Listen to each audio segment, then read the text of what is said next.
Hello friends, welcome back to the channel.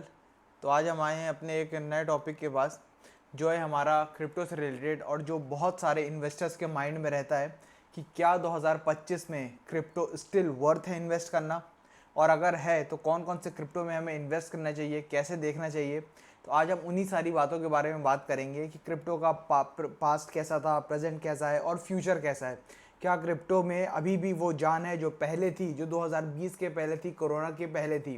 तो आज आइए हम उन्हीं बातों को सबको समझेंगे ध्यान से। तो चलिए स्टार्ट करते हैं। अगर हाँ आप चैनल पर नए हो तो और फाइनेंस से रिलेटेड कंटेंट चाहते हो तो प्लीज़ चैनल को पहले आप सब्सक्राइब कर दो, लाइक कर दो, ठीक है। चलिए स्टार्ट करते हैं। देखिए, सबसे पहले हम जानते हैं इसके फ्लैशबैक के बारे में कि क्या हुआ था क्रिप्टो में 2020 के बाद। तो देखिए, सबसे पहली बात तो यह है ना, सबसे बुरा जो काल आया है अभी तक क्रिप्टो में वो था 2022 का। 2022 का क्यों बोल रहा हूँ मैं? क्योंकि उस टाइम पे FTX नाम की एक बहुत बड़ी एक्सचेंज थी, तो आर्बिट्राज एक्सचेंज थी, जहाँ पे एक पर्सन था सैम बैंकमैन फ्रीड। आप इसके बारे में सर्च करेंगे तो आपको पता चल जाएगा, सैम बैंकमैन फ्रीड नाम का पर्सन था जिसने बहुत बड़ा फ्रॉड किया था, क्रिप्टो इंडस्ट्री में सबसे बड़ा फ्रॉड किया था, और उसकी वजह से ये वाला स्कैम हुआ था। तो ये कोलैप्स हुआ था, बहुत बड़ा एक्सचेंज, जिसकी वजह से लाखों करोड़ों रुपए का क्या हुआ था, घाटा हुआ था लोगों को, रिटेलर्स को। और उसके बाद क्या हुआ था, जो रेगुलेशंस है वो धीरे धीरे करके, जो अलग अलग कंट्रीज की सरकार है, गवर्नमेंट्स थी, वो धीरे धीरे रेगुलेशंस और टाइट करती गई थी। जैसे अगर हम इंडिया की बात करते हैं तो इंडिया में टैक्स रेट फ्लैट 30% लगाने के लिए बोल दिया था यहाँ की फाइनेंस मिनिस्टर निर्मला सीतारमन ने। तो ये भी कहीं ना कहीं एक डाउन साइडिंग फैक्टर कह सकते हो आप क्रिप्टो का, इंडिया में भी, जहाँ पे लोगों ने क्रिप्टो में इन्वेस्ट करना ही लगभग बंद कर दिया था उस टाइम पे। तो ये तो बात हो रही है 2020 के बाद की, जब कोरोना जस्ट खत्म हुआ था। और उसके बाद क्या हुआ था, बहुत सारे ऐसे ऑल्ट कॉइन्स थे। ऑल्ट कॉइन्स यानी कि आपके जो भी होते हैं, जैसे कि आप मान लो XRP हो गया, ठीक है, और उसके आपको अगर पोल्का डॉट हो गया, पी डॉट जिसे हम बोलते हैं, कार्डानो हो गया, ये सब के सब प्राइस क्या हुए थे, बहुत सी बुरी तरीके से थ्रैश हो गए थे, क्रैश हो गए थे इनके प्राइस। क्यों हुए थे? ये सारी की सारी चीज़ें जो क्रिप्टो में फ्रॉड हुआ था ना, ये जो FTX एक्सचेंज फ्रॉड हुआ था, ये इसी की वजह से हुआ था। जिसको इस वीडियो के बारे में जानना हो कि FTX एक्सचेंज में एक्चुअली में हुआ क्या था, तो प्लीज़ कमेंट सेक्शन में ज़रूर बता देना कि FTX एक्सचेंज का स्कैम क्या था, कैसे था, वो उसके बारे में मैं वीडियो बना दूंगा बाद में, ठीक है। आप अगर आपको और तरीके से देखना है तो देखिए, ये रहा एक बिटकॉइन का चार्ट जो मैंने लिया है 2020 के बाद से 2024 के पहले तक का। देखिए, 2020 में इतने नीचे पॉइंट था यहाँ से, फिर धीरे धीरे धीरे धीरे ये उठने लगा था। कहाँ पे? ये देखिए 2021, फिर जब वो कांड हुआ, यानी कि FTX एक्सचेंज आपका हुआ, FTX कोलैप्स हुआ, तो वहां से देखिए पूरा क्रिप्टो मार्केट कैसे डाउन साइड चला गया और क्रैश हो गया 2022 में, और 2023 में भी रहा। फिर 2024 के शुरुआत से वो धीरे धीरे बढ़ने लगा। यानी कि यहाँ पे लोग सोच रहे थे कि क्रिप्टो, जब FTX एक्सचेंज हुआ, वो इसका स्कैम हुआ, तो लोग सोच रहे थे कि भैया अब क्रिप्टो तो गया, अब कुछ नहीं बचा क्रिप्टो में, ठीक है। बट क्रिप्टो ने फाइनली एक कमबैक मारा, और वो कमबैक क्यों हुआ, उसके पीछे के भी कुछ रीजन है। सबसे पहला और सबसे बड़ा रीजन था यहाँ पे जो क्रिप्टो के जो बिटकॉइन के ETFs आए थे, बिटकॉइन ETFs, जहाँ पे लोगों ने सोचा और इन्वेस्ट करना स्टार्ट किया। लोगों ने सोचा यहाँ पे भी अच्छा पैसा बनाया जा सकता है, ये भी ये डाइवर्सिफाइड पोर्टफोलियो से भी बन सकता है हमारा। तो लोगों ने बिटकॉइन के जो ETFs निकाले गए थे, इस पे इन्वेस्ट करना चालू किया। दूसरा, AI इंटीग्रेशन। AI इंटीग्रेशन का मतलब, जब AI का अचानक से बूम आया तो बहुत सारे ऐसे कॉइन्स, ऐसी कंपनीज निकली AI वाली, जो AI से रिलेटेड काम करती हैं। उन्होंने क्या किया, अपने सेपरेट AI कॉइन्स लॉन्च किए, जिससे बहुत बड़ा बूम मिला क्रिप्टो मार्केट के अंदर, ठीक है। और वहां से क्या हुआ, लोग सोचते थे कि अब जैसे AI में बूम आ रहा है तो उससे रिलेटेड जो कॉइन्स है उसमें भी बूम आएगा। तो उस तरीके से क्रिप्टो इंडस्ट्री में और भी पैसा आया, और क्रिप्टो को फाइनली एक बूम मिला, और बिटकॉइन का, सॉरी, इसका क्रिप्टो इंडस्ट्री का एक कमबैक हुआ। और उसके बाद जो तीसरा सबसे बड़ा रीजन आता है वो होता है इंस्टीट्यूशनल बाइंग। यानी कि जो बड़े बड़े इंस्टीट्यूशंस थे, यानी कि जो बैंक्स हो गए, हेज फंड्स हो गए, वो सब के सब क्या करने लगे, बल्क में क्रिप्टो खरीदने लगे। जब उन्होंने देखा कि भैया ETFs आ रहा है और कुछ ऐसी छोटी छोटी कंट्रीज है जो एक्सेप्ट करने लगी क्रिप्टो, तो उनको भी लगे भैया कुछ ना कुछ तो हो सकता है, ये भी एक अच्छा ऑल्ट इन्वेस्टमेंट्स बन सकता है। तो ये एक कमबैक किया क्रिप्टो ने। अब आते हैं हम पार्ट 2 के ऊपर क्या क्रिप्टो में स्टिल पोटेंशियल है 2025 के अंदर? तो आइए देख लेते हैं इसको कैसे पता करें। तो देखिए इसमें भी कुछ रीजन है, कुछ पॉइंट्स है, कुछ फैक्ट्स है, इसके ऊपर हम बात करेंगे। सबसे पहला तो इंस्टीट्यूशनल एडॉप्शन, जो अभी हमने बात करी कि जो बड़े बड़े इंस्टीट्यूशंस है, जो बड़े बड़े इन्वेस्टमेंट बैंक्स है, जैसे कि जेपी मॉर्गन, जो बड़े जैसे कि ये फाइडेलिटी बैंक, जैसे कि जो बहुत बड़े बड़े हेज फंड्स है जैसे कि ये ब्लैक रॉक, इन लोगों ने बल्क में बिटकॉइंस में इन्वेस्ट करना चालू कर दिया। अब जब ये बल्क में बिटकॉइंस में इन्वेस्ट कर रहे थे तो इनको देख देख कि भैया जब इतनी बड़ी बड़ी कंपनीज करी तो जरूर कुछ ना कुछ बात है इन सब के क्रिप्टो के ऊपर या बिटकॉइंस के ऊपर या फिर ऑल्ट कॉइंस के ऊपर। तो इसको देख देख के और भी जो दूसरे रिटेलर्स थे या फिर और जो दूसरे छोटे छोटे इन्वेस्टमेंट फंड्स थे उन्होंने भी बाय करना चालू कर दी, जिसने एक अच्छा खासा बूम दिया क्रिप्टो इंडस्ट्री को। दूसरा, रियल वर्ल्ड यूज केसेस, मतलब जो यहाँ के अंदर क्रिप्टो के ऊपर जो कॉइन्स बने थे, जो इनके रिलेटेड जो जिन कंपनीज ने लॉन्च किया था, अब वो कंपनीज के जो प्रोजेक्ट्स चल रहे थे, मतलब जैसे मान लीजिए जैसे XRP नाम की एक कॉइन है मार्केट में, सबको मालूम है, ठीक है ना। अब इससे ये जो कंपनी ये होल्ड करती है उस कंपनी का जो प्रोजेक्ट चल रहा था, अब वो प्रोजेक्ट किसके ऊपर चल रहा होगा? ऑब्वियसली वेब 3.0 के ऊपर चल रहा होगा। वेब 3.0 जिसको नहीं पता तो बाद में बता, किसी दिन अभी शॉर्ट में समझ ली। वेब 3.0 एक जस्ट बेस बोल सकते हैं कि जो ब्लॉकचेन के ऊपर जो बेस्ड टेक्नोलॉजी होती है उसके ऊपर काम करता है, ठीक है। अब इसके ऊपर जो टेक्नोलॉजीज थी जैसे डीफाई का मतलब होता है डिसेंट्रलाइज्ड फाइनेंस, जो कंपनीज स्मार्ट कॉन्ट्रैक्ट्स के ऊपर काम कर रही थी, जो टोकनाइज्ड रियल एस्टेट के ऊपर काम कर रही थी, और यहाँ पे जो बिटकॉइंस का यूज होने लगा वो क्रॉस बॉर्डर पेमेंट्स में बहुत इजी तरीके से यूज होने लगा। तो इन सारी चीजों की वजह से इन क्रिप्टोज का एडॉप्शन बढ़ने लगा धीरे धीरे करके। और लास्ट है limited supply and halving effect. अब यहाँ पे लिमिटेड सप्लाई सब समझते हैं कि यहाँ पे जो बिटकॉइन और ये जो रिलेटेड क्रिप्टोज है इनकी सप्लाई बहुत लिमिटेड होने लगी।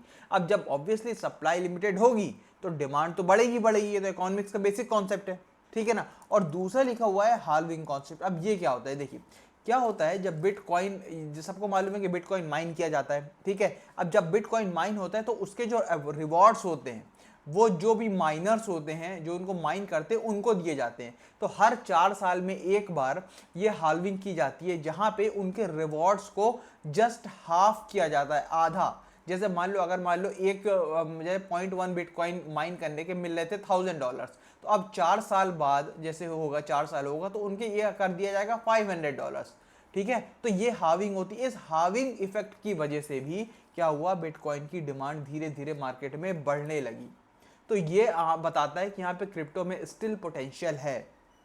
अब हम मूव ऑन करते हैं अपने थर्ड पार्ट की तरफ, जो मेजर फैक्टर है जो आपको जानना बहुत जरूरी है अगर आप क्रिप्टो मार्केट में इन्वेस्ट करना चाहते हो तो, और वो है रिस्क इन क्रिप्टो। अब क्या क्या रिस्क हो सकते हैं क्रिप्टो में? देखिए रिस्क अगर आप बिना जाने इन्वेस्ट करोगे ना तो सर जी आप खतरे में रहोगे बिल्कुल, क्योंकि यहाँ पे ना रिस्क बहुत ज्यादा होता है। इसके कुछ फैक्टर्स है, कुछ वजह है, हम उसको जान लेते हैं। सबसे पहले होती है रेगुलेटरी अनसर्टेनिटी, मतलब इसका कोई सेपरेट रेगुलेशन अथॉरिटी नहीं है। मतलब जैसे इंडिया में स्टॉक मार्केट या पूरा कैपिटल मार्केट कौन संभालता है? सेबी। तो सेबी एक कह सकते हैं रेगुलेटर, मतलब इस कैपिटल मार्केट में जो भी कंपनी फ्रॉड करेगी तो सेबी उसको देख लेगा, सेबी उन पर नजर रखता है। वैसे ही अगर मान लो ये जो क्रिप्टो मार्केट है पूरे वर्ल्ड लेवल पे जो चल रहा है, इस पे कोई रेगुलेटर नहीं बैठा, मतलब इस पे कोई ध्यान देने वाला नहीं है। तो इसमें जो हैकर्स होते हैं बहुत आसानी से स्कैम कर लेते हैं। तो यहाँ पे ये सबसे बड़ी दिक्कत आती है क्योंकि यहाँ पे कोई रेगुलेटरी अथॉरिटी नहीं है। दूसरा, हाई वोलेटिलिटी, मतलब यहाँ पे जो प्राइस होते हैं ना, जैसे मान लो बिटकॉइन का प्राइस, ठीक है ना, वो एक दिन में क्या मैं बोलूँ, 1 घंटे में या 2 घंटे में 10 से 20% ऊपर या नीचे हो जाता है। और यहाँ पे लोग इतना रिस्क लेने से घबराते हैं, ये एक बहुत बड़ा रिस्क हो जाता है। क्योंकि अगर मान लो कुछ सोचिए आप, अगर आपने मान लो 100 करोड़ रुपए लगा दिए, ठीक है ना, एग्जाम्पल ले लो, हाइपोथेटिकल फिगर, मान लो कम भी लगा सकते हो, ठीक है, 100 करोड़ रुपए लगा दिया आपने और 100 करोड़ का सीधे मान लो 10% नीचे आया, तो सर जी आपका बचा 90 CR। सोच रहा हो एक झटके में 1 घंटे के अंदर 10 करोड़ का लॉस। तो यहाँ पे ये एक बहुत बड़ी दिक्कत आती है हाई वोलेटिलिटी का। और लास्ट है या फिर एक और पॉइंट आता है आपका रग पुल्स एंड स्कैम्स। रग पुल्स एंड स्कैम्स का मतलब ये होता है पंप एंड डंप, ये आपने सुना होगा। पंप एंड डंप का मतलब ये होता है कि जनरली क्या होता है यहाँ पे, जो छोटे छोटे मीम कॉइन्स के बारे में आपने सुना होगा। मीम कॉइन्स क्या होते हैं? जो बेसिकली एक किसी भी बिना किसी प्रोजेक्ट के या सिर्फ एक किसी फेमस सेलिब्रिटी या उसके कहने पे जस्ट एक बढ़ते हैं और घटते, कोई भी एक पोस्ट कर दे। जैसे एलॉन मस्क चलाता है, एलॉन मस्क का कौन से मीम कॉइन को सपोर्ट करता है सबको मालूम है, कौन सा? डोज कॉइन, ठीक है, डोज कॉइन को।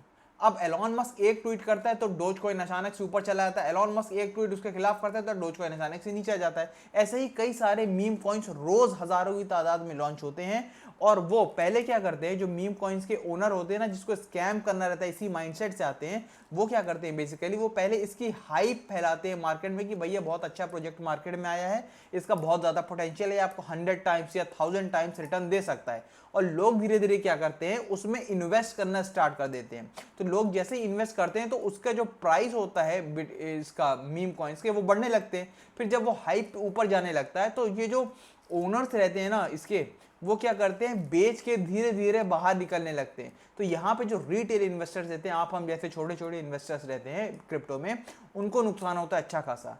तो ये सारे रिस्क आपको जानना बहुत ज़रूरी है, इसलिए इसका प्रॉपर रिसर्च होती है किन कॉइन्स में इन्वेस्ट करना है, किन कॉइन्स में नहीं इन्वेस्ट करना है। अब इसके बारे में जो रिसर्च होती है, कैसे हम देखते हैं कि टोकेनॉमिक्स कैसे देखते हैं, व्हाइट पेपर्स कैसे देखते हैं, इससे रिलेटेड मैं एक सेपरेट वीडियो बना दूंगा। अगर आपको चाहिए वीडियो तो प्लीज़ कमेंट सेक्शन में ज़रूर बताना कि आपको इसके रिलेटेड वीडियो चाहिए, ठीक है। सॉरी। नेक्स्ट आता है हमारा फाइनल पार्ट कि क्या आपको क्रिप्टो में इन्वेस्ट करना चाहिए 2025 में या नहीं। देखिए, सिंपल सी बात है, अगर आप अपना 2 से 5% का पोर्टफोलियो अगर क्रिप्टो में लगा रहे हो तो आप बहुत अच्छी तरीके से जा रहे हो। मतलब जैसे अगर मान लो आपके पास इन्वेस्ट करने के लिए 100 रुपए जेब में, आपने सोच रखा कि भैया मैं 100 रुपए हर महीने इन्वेस्ट करूंगा, और इस 100 रुपए में से आपने सोचा हुआ है 5% बहुत ज़्यादा रिस्की एसेट में डालूंगा। बहुत ज़्यादा रिस्की से मतलब है मेरा यहाँ पे क्रिप्टो, ठीक है, क्रिप्टो में डालूंगा, तो आपके लिए वो बहुत सही जा रहे हो आप, क्योंकि यहाँ पे 5% तो आप डाल सकते हो, आपको बिल्कुल कुछ दिक्कत लेने की जरूरत नहीं है, क्योंकि इतना आप अफोर्ड कर सकते हो लूज करना। जैसे कि क्रिप्टो में बोला जाता है ना, एक गोल्डन रूल है जो भी क्रिप्टो इन्वेस्टर्स हैं उनके बीच में, वो बोलते हैं don't invest what you can't afford to lose. इसका मतलब आप वो पैसा इन्वेस्ट मत करो जो आप लूज करना अफोर्ड नहीं कर सकते। मतलब अगर आपको लगता है कि यार आपकी जेब से 10 रुपए चले जाएंगे महीने के तो आपको कुछ फर्क नहीं पड़ेगा, तभी आप जाके क्रिप्टो में इन्वेस्ट करो, अनलेस मत करो आप। बात समझ में आ रही है? तो ये गोल्डन रूल को आप ध्यान में रखते हुए क्रिप्टो में इन्वेस्ट करें। हाँ, विदाउट एनी डाउट पोटेंशियल बहुत है, ठीक है, और लेकिन एक बात आपको ध्यान रखना है, किसी भी कॉइन में इन्वेस्ट करने से पहले उसके बारे में रिसर्च करना, उसके प्रोजेक्ट के बारे में जानना बहुत ज़रूरी होता है, ठीक है। Next, final thoughts. अब क्या करें फाइनली, हमें इन्वेस्ट करना चाहिए या क्या करना चाहिए, नहीं करना चाहिए, उसके बारे में जान लेते हैं। देखिए, सीधी सी बात है, क्रिप्टो लॉन्च हुआ था 2010 में, ठीक है, 2010 में लॉन्च हुआ था। सबसे पहले जो सबको मालूम है बिटकॉइन लॉन्च हुआ था, सतोशी नाकामोटो ने किया था, ठीक है। अब 2000, अब चल रहा है 2025, तो अभी कुल मिला के हुए 15 साल। अब देखिए, सीधी सी बात है, जब भी कोई एक नया असेट आता है मार्केट के अंदर तो उसको धीरे धीरे टाइम लगता है स्टेबल होने में। तो पहले बहुत ज़्यादा ही वॉलेटाइल था, धीरे धीरे धीरे धीरे फिर कई स्कैम्स हुए, कई हैक्स हुए, उसके बाद धीरे एक स्टेबिलिटी लेवल जो मेंटेन होती है ना, तो 2025 में वो स्टेबिलिटी दिख रही है, क्योंकि वॉलेटिलिटी एक्चुअल में कम हो गई है। स्कैम्स अब देखोगे वो थोड़े से कम हो गए हैं। तो आप कह सकते हो कि क्रिप्टो मार्केट जो है कहीं ना कहीं मैच्योरिटी की तरफ बढ़ रहा है। तो जब कोई चीज़ मैच्योरिटी की तरफ बढ़ सकती है तो हम उसको मान सकते हैं कि भैया वो इन्वेस्ट करने के लायक है। तो इस पॉइंट को देखते हुए आप बिल्कुल उसमें इन्वेस्ट कर सकते हैं, but again I am saying do your own research. मतलब आपको किसी भी कॉइन में इन्वेस्ट करने से पहले उसके बारे में रिसर्च करना बहुत ज़्यादा ज़रूरी होगा।